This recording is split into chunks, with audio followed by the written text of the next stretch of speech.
Go'aannada aad nolosha ka qaadanaysaa waa shidaalka noloshaada, waana go'aamiyaha mustaqbalkaaga. Qof kasta nafsadiisa ayay ku xidhan tahay in uu qaato go'aan sax ah oo ku dhisan garaad, aqli iyo aqoonba leh. Yeelo go'aan adag kadib marka aad ogaato in uu sax yahay go'aankaagu. Sidoo kale, go'aannada adag ee aad nolosha ka qaadanaysaa waa sidii adiga oo guulaystay oo kale, maxaa yeelay kuwa labalabeeya guul ma gaadhaan, kuwa guusha gaadhaana ma labalabeeyaan.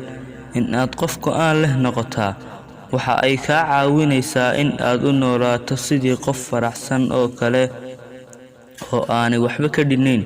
Xitaa haddii aad la kulanto niyad jab iyo dhaliilo badan, laakiinse weli aad ku dheggan tahay go'aankii saxda ahaa ee aad qaadatay, waa hubaal in ay noloshaadu noqon doonto mid fudud oo aan aad u danayn dhaliilaha dadka kale.